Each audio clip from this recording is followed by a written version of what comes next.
OMG.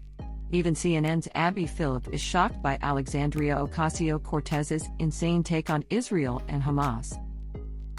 It's no secret that the fake news gives AOC and the squad a pass whenever they spew ridiculous claims and so-called facts. But CNN's Abby Phillip pushed back on AOC's call for a ceasefire between Israel and Hamas. As all of this kind of kicked off, you and several other of your colleagues released a statement calling for a ceasefire in the region. But I wonder, what is Israel supposed to do about Hamas after they murdered, brutalized, abducted over 1,000 of their citizens? Are they supposed to just do nothing? Israel has a right to defend its people from an unprovoked attack. It doesn't matter how the left tries to spin it. Hamas is responsible for murdering innocent people simply because they're Jewish. Of course, AOC is so tone-deaf she believes a terrorist organization will listen to a dumb press release from the squad. I think what's important to note about a ceasefire is that it's not one-sided. Hamas has been sending thousands of rockets into Israel as well, and what is important is for us to identify our goal in terms of what safety means, in terms of what defense means. Wait, we have to identify what IT means to be safe? And here we thought the very definition of safety included not being bombed to death by a bunch of rabid terrorists who hate you because of your religious values.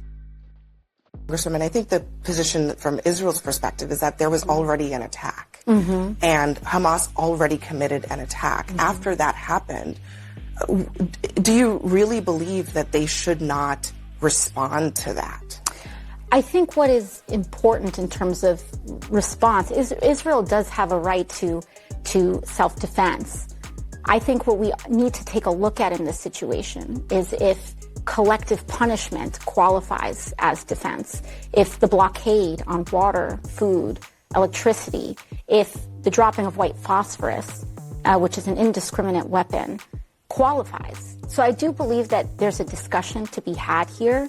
I don't believe that an either-or approach is what is necessary, but we should identify what our goal is, which is the cooling of tensions. Our goal is to ensure the Jewish people have a safe place to live without fear of retribution. And you know AOC's explanation is pretty bad when the CNN host couldn't fathom allowing Hamas to continue their rampage on the Middle East.